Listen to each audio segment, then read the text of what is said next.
This biochar, it looks simple, but proving what's in it takes real science, real standards, and real labs with trustworthy results. This is the Biochar Show, where we talk with practitioners, engineers, founders, investors, and operators advancing biochar for ecosystem resilience, decarbonized supply chains, and converting waste to durable value. Biochar builds a circular carbon economy. With rapidly accelerating market adoption, biochar is safe, biochar is scalable, and biochar is shovel-ready.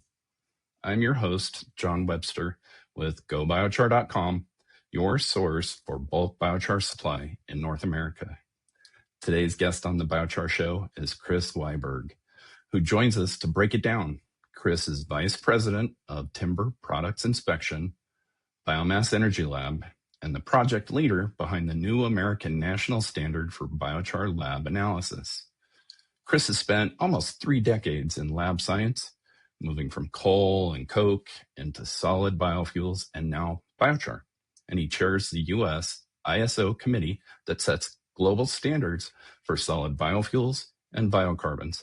On this episode of the Biochar Show, we're going to unpack what standards actually mean for biochar producers, the carbon markets, and buyers who want to trust the numbers on a spec sheet.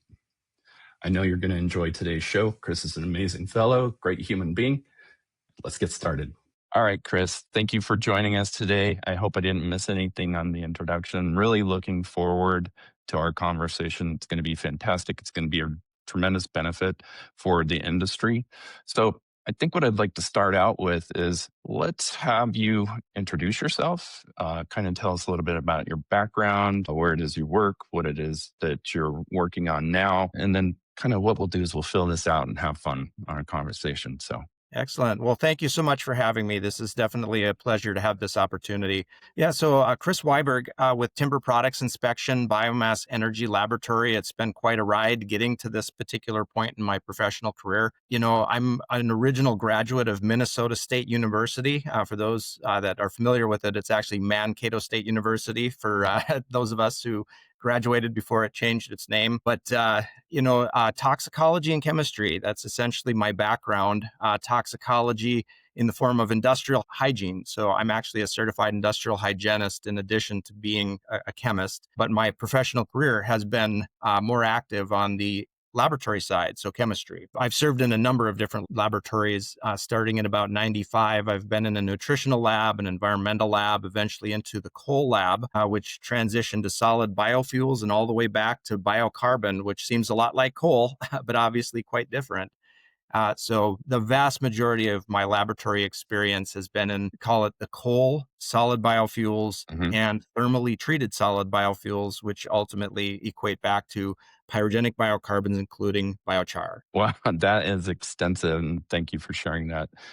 Years and years of experience, a deep base of knowledge. So we're really fortunate to have you joining the biochar industry and bringing your skills forward.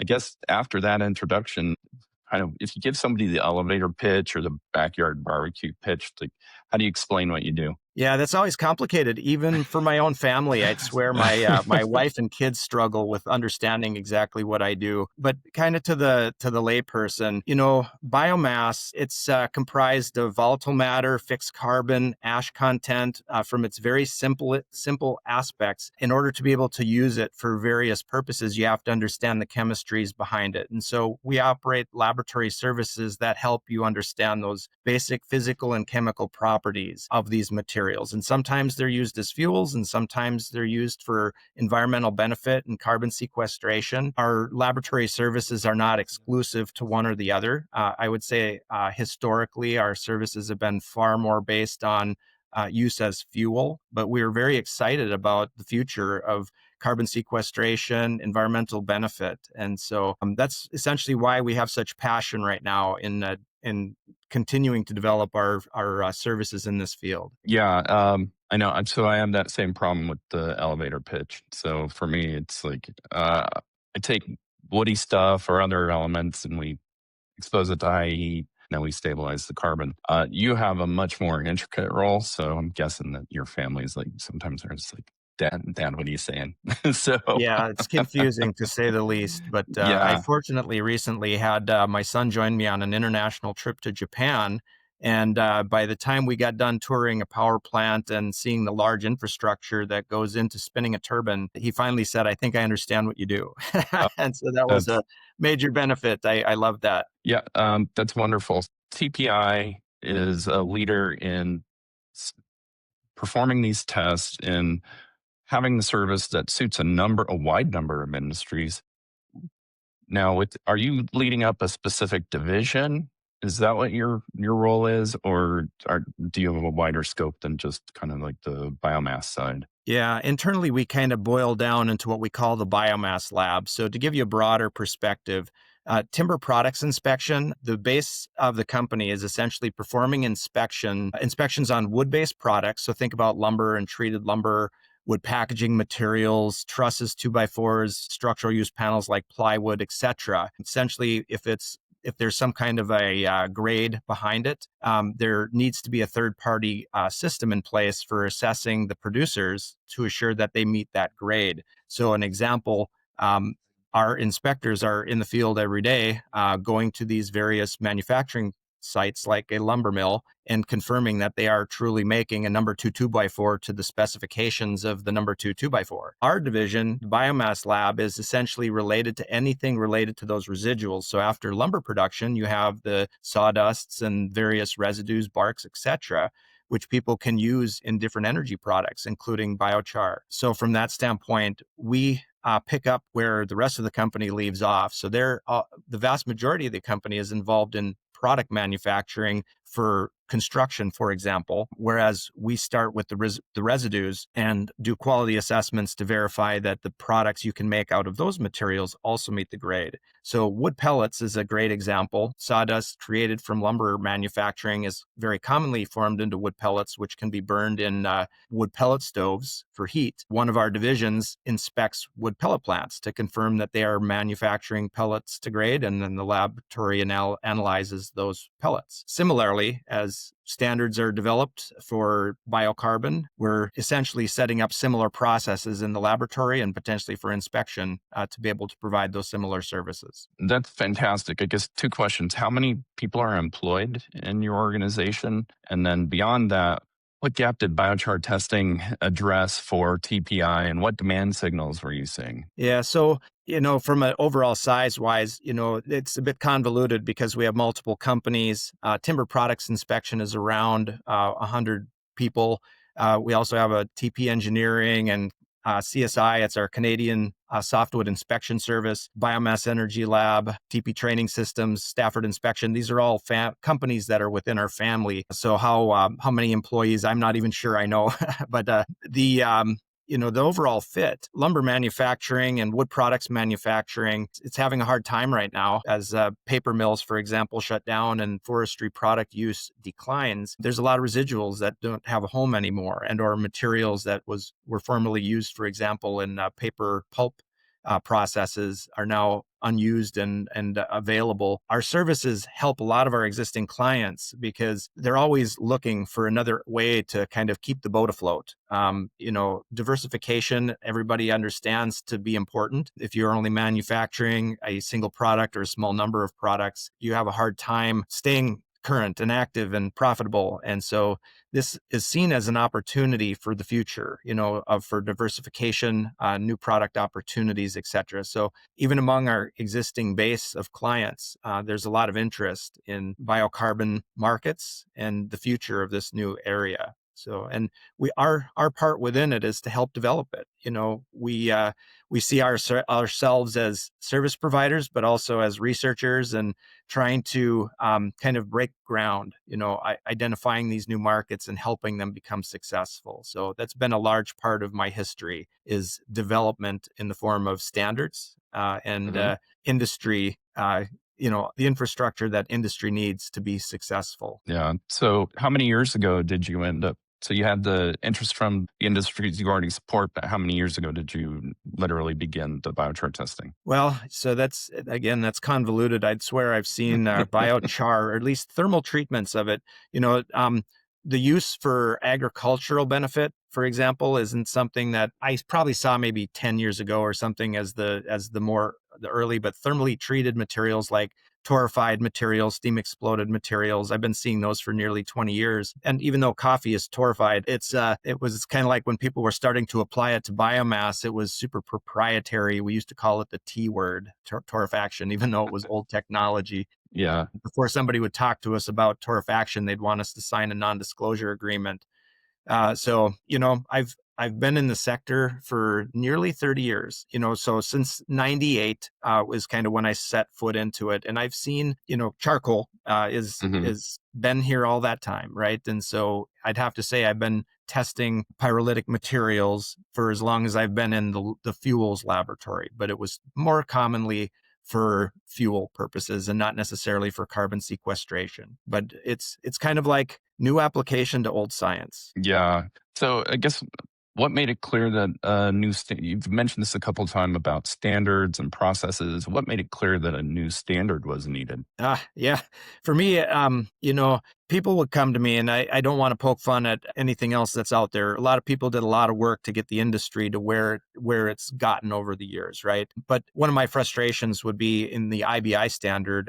People very commonly would come to me literally with a printout of the IBI standard and say, "Here, I need to test to this." And it was just a nightmare for our laboratory because we're accredited. We don't run tests that we're not accredited to. And, at least the vast majority of everything we do is under our accreditation. And the IBI standard, it's just a grouping of standards that originated from a variety of industries: charcoal, AOAC, TMEC, your solid waste methods through EPA, and even some are listed as research papers or even just the instrument type. Like in order to do a carbon analysis, you needed a carbon analyzer, and that's really all it would say. There's a lot more to it than that, right?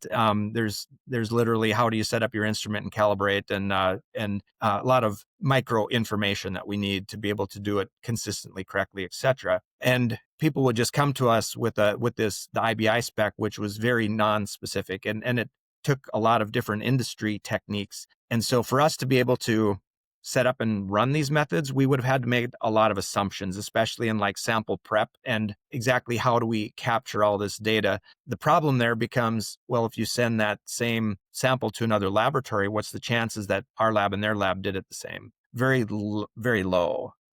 And so ourselves and other labs very commonly would say, no, we just don't do that. Or, I don't know how to follow that standard. But what we always had as an option was the ISO TC 238 suite of standards, which we've tested to for years. These are standards that have been around now for nearly 20 years, or at least we've been in the development process. They weren't always ISO standards. They started as standards within the European Union, so pre-published as EN standards, which were used as the base for creating the ISO standards. So even though the ISO standards were first published in around 2015, so maybe around 10 years old, the precursor standards were developed between about the year 2000 and 2007. And so what we did is we essentially applied a large suite of standards already written for solid biofuels, but those solid biofuels also included the thermal treatments of those solid biofuels.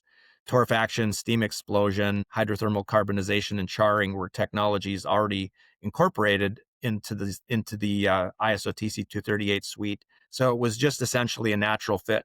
But one of the big problems there, well, everybody knows IBI and everybody knows EBC and other methods that when they say, well, what are these ISO standards and how is it that they're similar or the same or even better? It's a constant storytelling process. It's like each new entity that would come to us, we'd have to explain it. And it would take a lot of time. And I feel like I've spent the better part of my last 2 to 3 years explaining it. So that's why having the opportunity to do it on the Biochar Show is really nice because obviously the audience is much larger than a one-on-one phone call. Yeah, absolutely. Let's go ahead and explain some of the acronyms like ISO, IBI, EBC. Can you explain to the Sure. audience what that means? Yeah. So sorry for the non-clarity there, but ISO, the International Standards Organization. So this is the global entity where standards are written. And the importance of ISO, there's other organizations like ASTM is generally considered globally recognized. However, ISO has a very specific process for standards development where countries are invited to the table, not people. So under ISO, the United States has one vote. Canada has one vote. Each European Union country has one vote. And so if you think about North America and the European Union alone, well, North America gets 2 votes and 3 if Mexico is involved too. I didn't include them simply because in ISO TC 238, Mexico hasn't been active. But at least in ISO TC 238, we got 2 votes in North America and a whole bunch in Europe, and then scattered all across the rest of the world. So bottom line, from a global perspective, ISO is the best positioned entity for writing international standards that could be easily globally adopted. And now with commerce generally being global all the time, we really need global acceptance to whatever we do. So that's the importance of IBI, of course, the International Biochar Initiative, one of the early efforts and, continuing efforts to try and bolster the industry. But IBI's efforts about 10 years ago to develop the first standard were crucial, in order to have something on the books in order to start the industry going in the right direction. And of course, for the first 10 years, it served the purpose. A number of labs did set up around it. But then the problem was essentially inconsistency found its way to the surface, right? And so, like I had described earlier, inconsistency between laboratories became a real problem, and not being able to accredit. We wouldn't even think of trying to accredit to the IBI listed standards because they're just too diverse. There's a lot of embedded methods within them. Accreditors don't just audit you to that one method, like how do you test ash? They say, how do you test ash? But within it, it says, how did you do all the prep and everything that gets you to the point where you can run an ash test? So it's not just as simple as accrediting to an ash test. I also mentioned EBC, European Biochar Certificate. Of course, that's a very specific program for qualifying and grading biochar. That organization has adopted a different approach. Coal is its own suite of standards. So how do you test coal? That's essentially the techniques that have been embraced and adopted by EBC. And they'll definitely highly defend using them. And they're far better than the methodologies that were put out by IBI, mainly because they do have what I call methodological alignment. There's a sampling prep and a sampling standard, a preparation standard, individual test methods for like ash content, moisture, volatile matter, etc. They're all inclusive, but they're all based on coal analysis. And so there's this philosophical debate: is biocarbon closer to coal or is it closer to biomass? And so you can look at individual methods and say, well, in some aspects, it's closer to coal, but in others, it's closer to biomass, or at least for how it should be tested. And ultimately, when it came down to this philosophical debate within ISO, our group, the ISO TC 238 standard committee, so ISO TC 238 is a technical committee within ISO. And our focus is on solid biofuels and now pyrogenic biocarbon. The same opportunity was given to the coal committee, which is Technical Committee 27. The downside was they were not interested in expanding their horizons. They wanted really nothing to do with this new technology. They really wanted to just be coal and coke. And so if we were going to have a group working on standards that could be used in this arena, it would need to be active and it would need to be focused on trying to incorporate techniques where biocarbons could be incorporated. And so, long story short, in the end, coal said no, and we said we're ready to go. Yeah. Yeah. So that's kind of one of the reasons it fell into the ISO TC 238. I am certainly happy that someone like you with your depth of knowledge is working on these standards and on these processes. We have had the fragmented methods. We've had the inconsistent practices and the variable results. I know that here in the U.S., in working with the Biochar Atlas Project and Kristen Tripp from ARS, Agricultural Research Service, as part of the USDA, that they literally would take some of their samples that they would receive and then they would send them out around to a number of labs as well as to their own labs, so that way they could check consistency. So exactly what you're saying, that lack of methodology, that lack of consistency in practice was still to this day results in variability that makes it hard for both buyers and producers to trust. So That's really fantastic. I want to thank you for that. It sounds like those international standards must literally take years and years to get adopted across all those shareholders. Absolutely. Yeah, for sure. That's one of the issues with ISO standards. Whenever we create what we call an NWIP, a new work item proposal, we have to choose between a 2-year project or a 3-year project. That's the shortest that we have. And the issue with we always choose 3. And the reason is you can always get it done quicker. So don't choose a 2-year track if you're very possibly going to not hit your end goal. So we generally always choose the 3-year track. And while you really try hard to get it done quickly, just because of all the different countries who contribute, it's hard to finish any sooner than that. So it's a very long, extended process. And hence the reason that we engage this American national standard for biochar, we could finish that project much quicker outside of the ISO realm. And so, USBI, the US Biochar Initiative, here within the past year and a half, committed to this process and kind of made it happen, from a funding standpoint. And so we were able to complete a project this past year in order to get something done in short order as compared to the long drawn out process of ISO. Yeah, and the name of that standard, I mean, this is really the hot topic right now, and everybody's very excited for this to come out. And I know that we have the pending full release and the draft that's available now.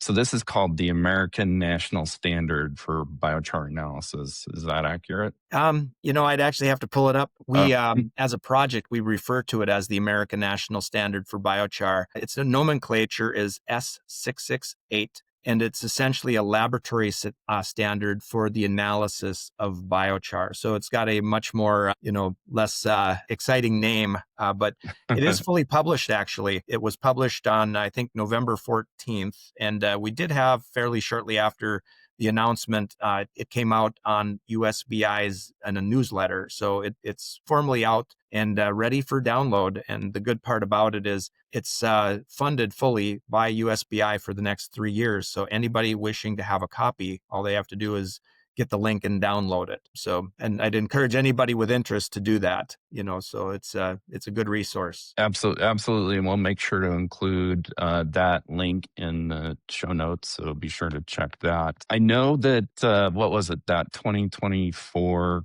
conference in February in Sacramento, I think that's when you and Miles, the executive director of the US Biochar Initiative, I know that's kind of when you made that connection. It seems like that's been a really fantastic match.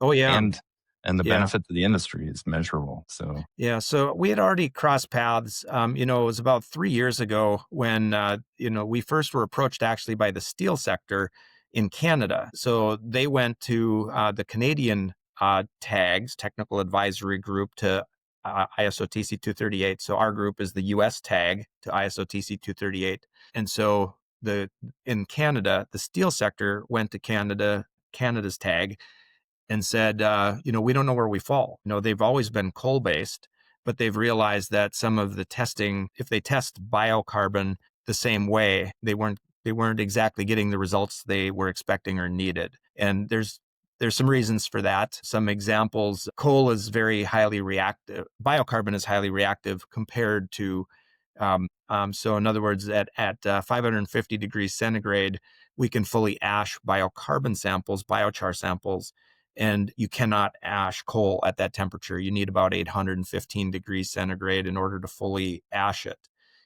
So if you're ashing it at 815 degrees C, if you're ashing your biochar at 815 degrees C, what you do is you also lose things like carbonate carbon and some of the alkali metals like potassium and sodium. And when you're done ashing it and all those things are gone, and you continue to run additional tests like slagging potential and even mineral characterizations, you underestimate, or you don't get a full picture of what was truly in the original material. So while your lab analysis says all good, it's not. You might have slagging problems when the testing said you shouldn't have slagging problems. Hence our assertion that these biomass methods are better because they start with an ashing temperature of 550 degrees centigrade. We take into consideration the full mineral content of the material and not what's left after you ash it at 815.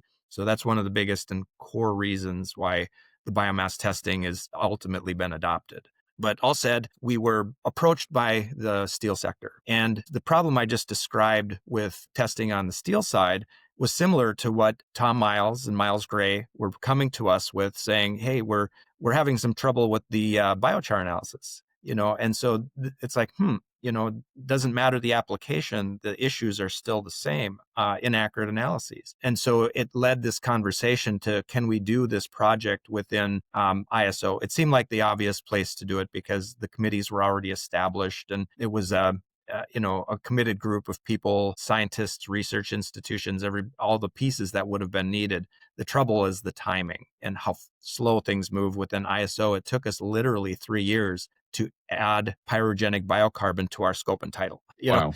Yeah, it took a long time, and it's simply because of everybody on Earth globally that is interested has an opportunity to participate, and you got to wait for everybody's vetting to be in and decisions to finally be made. So if we can't even change a scope and title within 2 to 3 years, how long is it going to take to flesh out all the standards, right? But after about it was 1 to 2 years, and we had already gotten to the point where we knew that the scope and title were going to change. That's when Miles approached me in Sacramento and said, hey, Chris, I really love the ISO idea. We've been pushing it for a couple of years now, but we got to launch this thing. We can't wait, for years while each piece plays out. How do we get a standard much, much sooner? And so we talked through options, right? And part of that was to go to the American Society of Agricultural and Biological Engineers, ASABE, which was the house of the U.S. tag. So for ISO TC 238. So in other words, for the U.S.'s ISO work, we're housed within ASABE. We have a separate committee in there called the ES 238 committee. What we needed to do was just create a new working group. So we created our X668 working group, populated it with biochar experts, biocarbon experts, and not just from the United States, but from essentially North America. So Canada, US, Mexico. And we didn't want just researchers. We also wanted industry, laboratory-based inputs, regulators, entities that are associated with the carbon markets. So we reached out, and our committee ended up being about 45. Not that all 45 participated throughout. Typically, most of our meetings ended up being around 20 folks, give or take a few. But over a year of meeting every other week for 2 hours each time gets to be a pretty laborious process. Kind of throughout the process, we had a very large and engaged group of people who continued to contribute and help us kind of make decisions along the way. But then, once we kicked it off, so call it in about June of 2024, we were able to launch our new committee, and meeting every other week for a year. The only week we took off was Christmas. Otherwise, we met literally every other week for an entire year, and 2 hours each time were most of our meetings. But in the end, what we have is the published S668 document. And essentially what it is it's the how do you test biochar? Example, moisture content. There's a number of different methods you might have chose. We laid them all out in front of us and looked at all of the inputs and said, we believe that this one method is the referenced and preferred method. So we're going to recommend ISO 18134-1, and on down the line to your ash content and your volatiles and many other things. And so in the end, what the document essentially is if you need to have a test run, this document would say, here's the method you should use for that test. And it kind of keeps it concise and easy. And it's not like thou shalt, it's a recommendation. And people can decide on their own whether to follow the standard or if they've got industry, needs where they might need to use a different standard. But from our perspective, the best approach is outlined in our methodologies. And yeah, can I ask, so this is not a certification or a pass-fail program? No. So it's just to outline laboratory methods. So for example, approximate ultimate,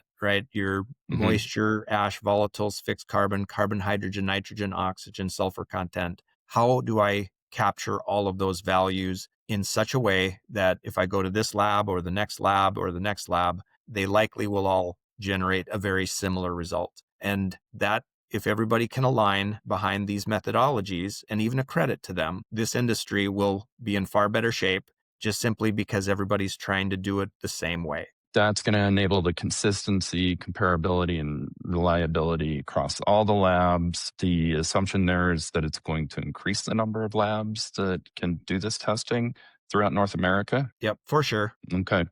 So it seems pretty clear that we have the buy-in from Canada and Mexico. So we've got more or less a North American standard, even though it'll have its dedicated name. What do we think? How do we think this is going to play with the other countries, the other groups that have their own certificates and standards? Yeah.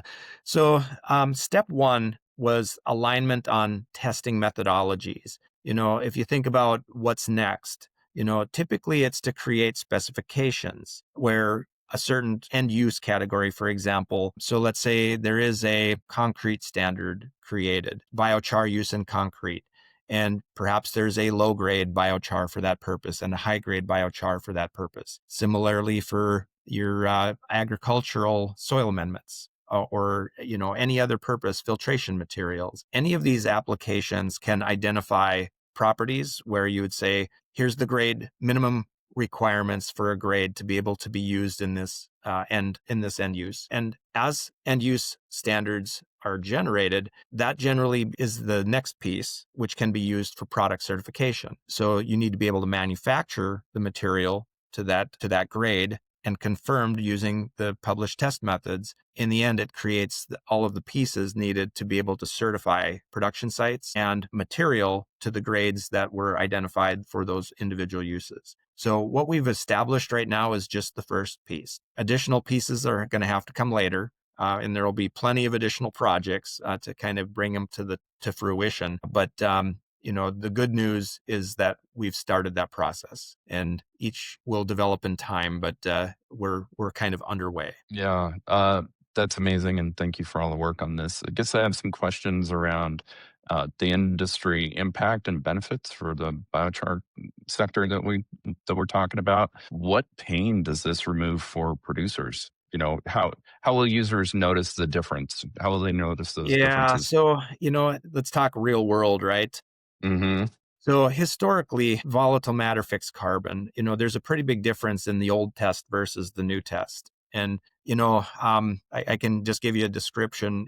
The old method was the charcoal method, and it sounds something like this. You take your crucible of carbon material, and it's got a cap on it. It's intended to be low oxygen, but you heat up a furnace to about 750 degrees centigrade, or not, no, I'm sorry, about 950 degrees centigrade. So it's a very hot oven, and you get it stable, but then you open the door and you're supposed to set that crucible on the door and then get it warm. And then eventually you move that up onto the edge of the furnace, get it warmer, and eventually you slide it into the furnace, and then you close the door and start the timer. After such a long time with the door open, what is the temperature of that furnace, and how would anybody repeat that test consistently? The reality is people did their best, Mm-hmm.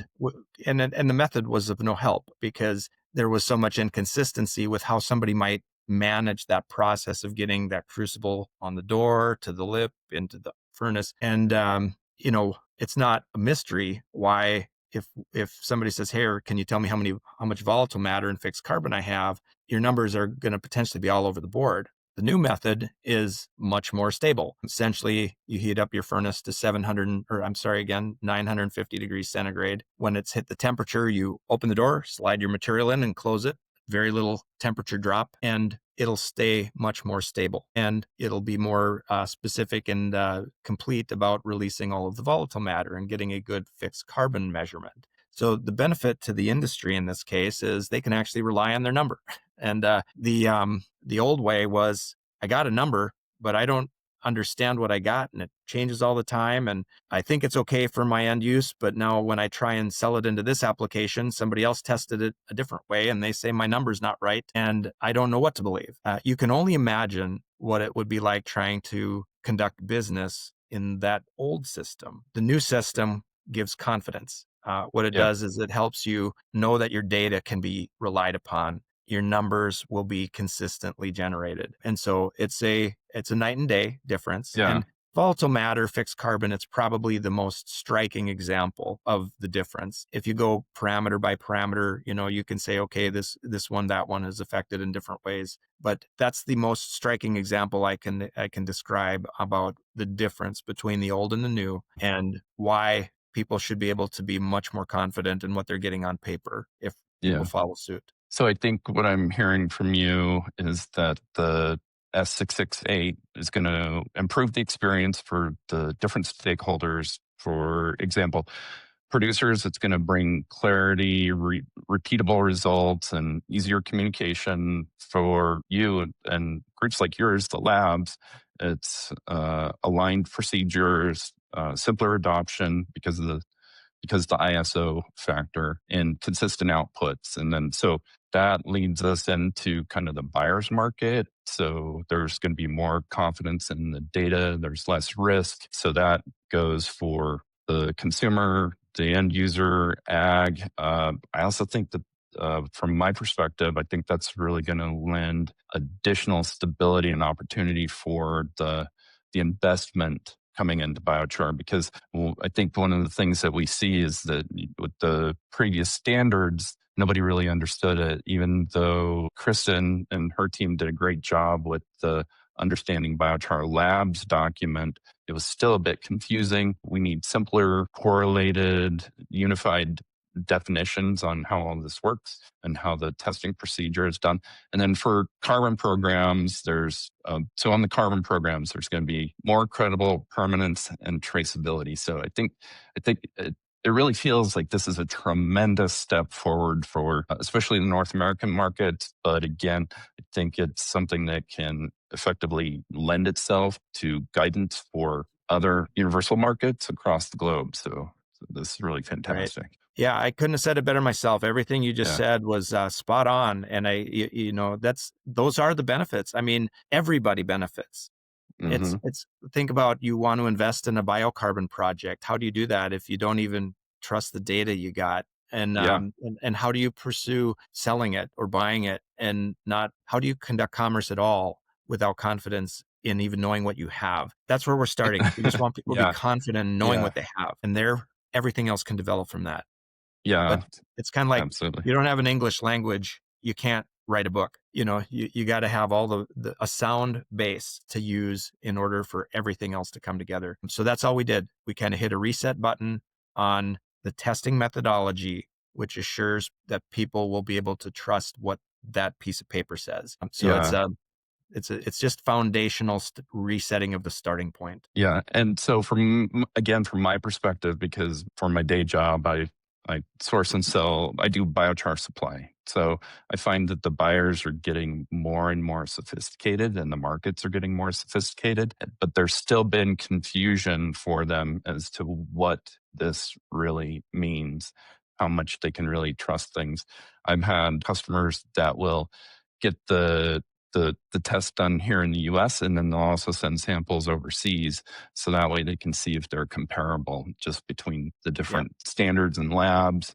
So anyway, see and adopt a market that's ready to adopt, a market that's ready to adopt at scale. And this has been one of the critical pieces that's been missing for a while now. I mean, we've been able to start the process with what IBI established, but now we're really going to be able to tune it in and create far more confidence. I do want to ask you about something that's that's a little bit controversial in the market. How do you feel about inert night? I can honestly say I have no opinion of it. And the reason I say that is we're not a petrographics lab, right? And so I don't run random reflectance. I don't. It's never been part of my repertoire of science. So I know there's a dispute in the theory, but I haven't developed my own opinion on it yet. So maybe that's my next focus is to try and crack that nut too, and try to understand it better. Yeah, there's a new study that came out. I saw Miles put a comment on LinkedIn on the paper. It's been a fun one to watch. Yes, it is. No, it's Yeah. not. Yes, it is. Yeah, No, I it's know. not. That's So like the tastes great, less filling debate of the yeah, biochar industry. yeah.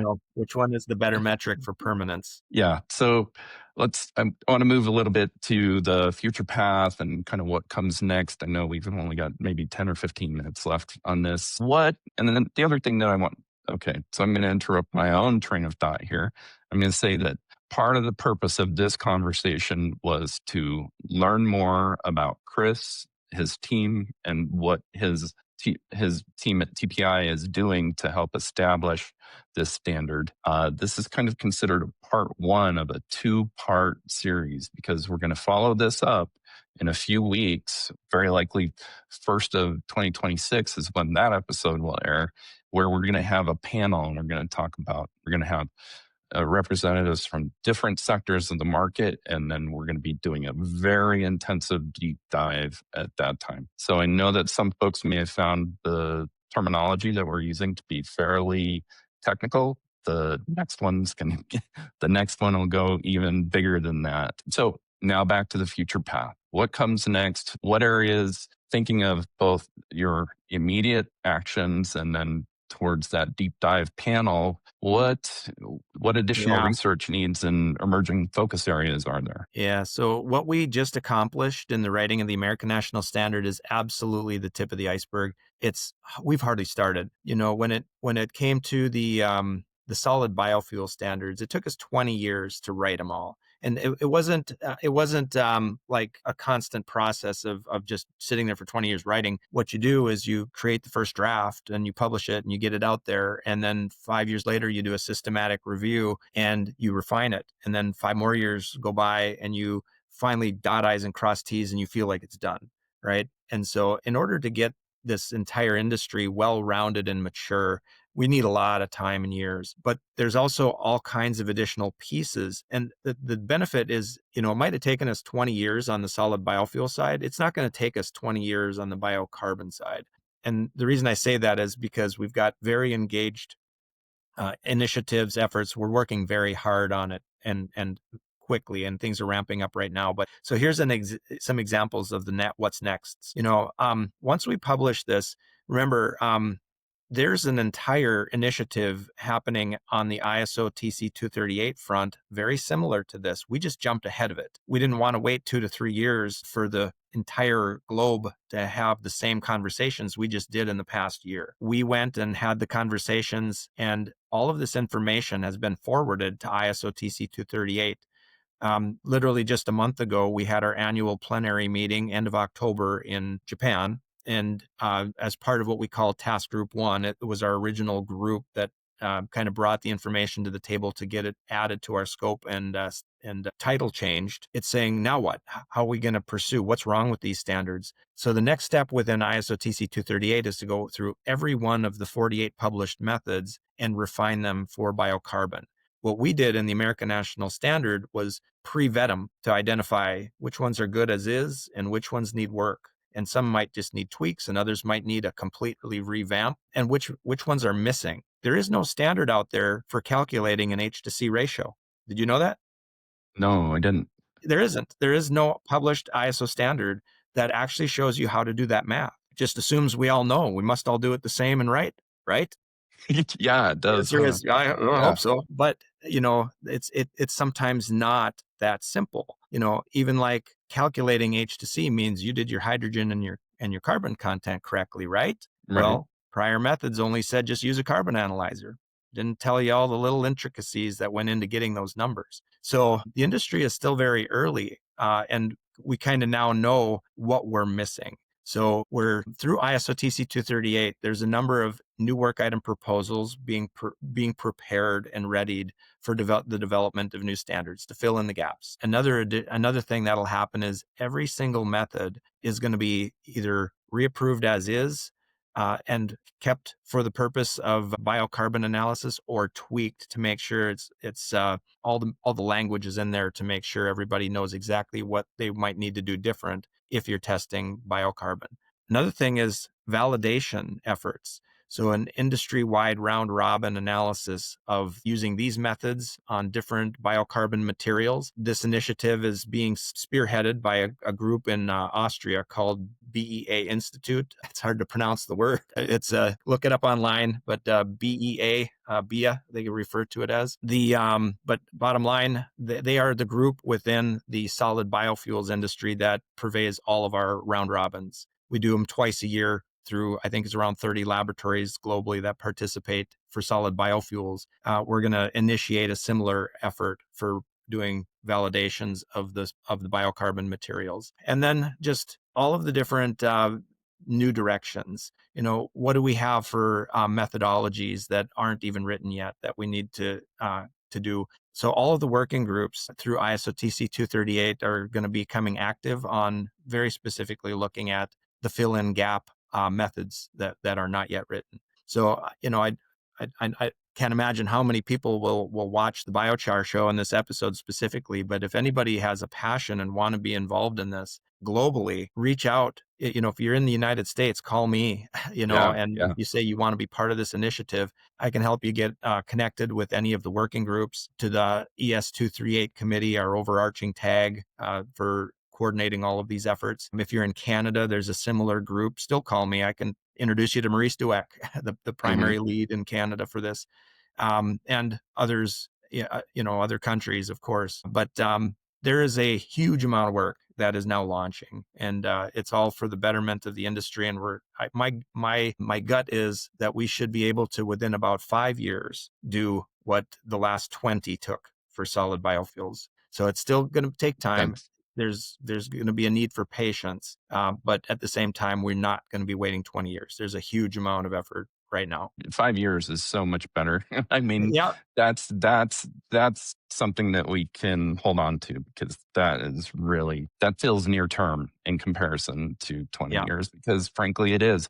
And we have so many people in this industry that are just looking to push forward as rapidly as possible, so as all the new elements are disclosed. Thank you for being such a recruiter, trying to find others to participate in this process. I'm sure we're going to do whatever we can to help amplify that. I guess one question, and because I've been thinking since you were talking about the HC, what about surface area? Is that another hornet's nest, or is there an ISO for that? It's the biggest hornet's nest. Yes. Within the committee for the American National Standard for Biochar, it was the one method that everybody would say, okay, I'm familiar with surface area assessments, or at least the concept of like a BET nitrogen surface area assessment. The question at the committee was, should we incorporate this at all into the American National Standard? And you'd think, well, obviously we should, right? The reason potentially not is because of how the data is misunderstood. And just to try and give you the best I can from an elevator speech standpoint is a BET surface area using nitrogen only tests essentially the mesopores. So let's say I run an analysis and I get what I didn't test were all the surface area of the micropores or the macropores, and I might only be reporting 30% of the actual surface area of my product. It's very common for biochar materials to have micropores, and some are littered with them. The vast majority of their surface area is in the micropores. And so if you just run a test that only captures mesopore surface area, what does your number even mean? And so we incorporated a reference to the BET nitrogen surface area test, just simply because if you're going to run one, there's a method and it's pretty easily referenced. We also provided some, if you're going to do it, make sure you off-gas or degas the material and dry it. And, it provides some of the basic guidance for how you might run a test successfully. But then it also has all kinds of disclosures. Don't think that number is what you think it is. It's a snapshot. It tells you a part of the story. And if you want to get a full understanding of your surface area, then maybe you need to do a carbon dioxide / nitrogen BET surface area as well as more mercury porosimetry in order to be able to get a complete understanding of your surface area. How that equates to anything is still a mystery. And so what does the data mean is yet a science to be understood. So that's the main reason that we say we tackled a number of hornets' nests in our I bet that was a lively debate at that part. I guess a question regarding the surface area is, I know that we have the activated carbon, the activated charcoal space, do they not have an ISO standard for surface area? So think of it differently. Highly refined carbons. So these picture them being steam treated and clean, Hmm. clean, clean, very high purity. Yeah. When you've got such a nice, clean material, you can certainly get good numbers and they have methods. What about biochars that are full of oil and less refined and react? They're incomplete in their process compared to like an activated carbon. They don't operate the same. And so there is a distinction that can be made between activated charcoal, activated carbon, and biocarbon, biochar. Where is the line drawn? Why is one method okay in one application but not another? There's still a lot of uncertainties and unknowns. But the way I think of it is, the pyrolysis process incorporates many different temperatures, hold times, conditions. It can be low grade material all the way up to the high grade. If all you have is the high grade perfect stuff, then yeah, I Hmm. think there's certain tests you can run that'll be highly reliable. But at what point do you even know whether you're there or not? All right. So a follow-up question I have, because we have the lab standard coming in, are we going to get BMPs for preparing a sample for submission? Because that right now, producers, if they want to, they can pre-dry material depending on what they're, do modifications based on what they're hoping to achieve in their reports. Yeah. So incorporated in the American National Standard for Biochar is a sampling and sample preparation standard, one of each, with all of the various techniques and methodologies that can be used for collecting samples, submitting samples, none of which are like the written procedure for doing this. And as you're describing, is there a procedure that could be written around how to submit a sample, how to collect a sample and submit a sample for a specific purpose? The answer is absolutely. A procedure can be developed, but what we need is very specifically, okay, what is the purpose? And then what is the appropriate methodology for that one application, and then develop a procedure around it. To me, I see these as the potential value of like USBI, Mhm. housing procedures for very specific applications like this. ISO kind of stops with the general concepts of how do you collect samples, how do you prepare samples. They don't go nitty gritty into how do I collect a sample for this application. You have to apply the ISO procedures and information specific to that process. So developing standard operating procedures, I think it's yet to come, but we have to have a much better understanding of what is the end use, what's the requirement, and certainly within the realm of possibility to develop sample prep procedures. All right, Chris. So as we work towards wrapping this up, what do you see for the future of the biochar industry? Boy, I tell you, I'm just optimistic, and I can't share everything that comes through the doors, right? I mean, every single sample that comes in is under non-disclosure, even if we don't have a non-disclosure agreement, right? Right. Yeah. But as a laboratory and the just sheer variety of projects and purposes that people are researching and developing, it's amazing. We of course all hear the news articles about different purposes, projects, etc. But when these samples arrive at the laboratory and we put our hands on them and test them, and the results then are used to help refine the techniques and processes. It's really fun. It's very Hmm. interesting. We get to see so much in our world here in the laboratory. And so because of all of that, I am just super optimistic about where this industry is going to go. I think it's a bright and shooting star for the future. I see opportunity just abounding. And in the biocarbon market in general, some are going to require combustion, others are Hmm. going to be for sequestration and environmental benefit solely exclusively. It all has a piece, and I feel like the pure benefit of this material is going to be a game changer for our entire future, for our children. So I'm beaming with optimism. I think Yeah. that's my take home message. And I'm beaming even more with optimism after hearing about the work that you and USBI and others have been doing to help set the industry on a clearer path in terms of validating the material that we're making, validating the material that we're selling, validating the material that we're going to be using for uh, decarbonizing heavy industry, for increasing agricultural benefits. So I'm very excited about it. I think we should give a little kind of optimism about what we're going to have in the upcoming deep dive. So really looking forward to that. What thoughts do you have on that? Say again, the deep dive for.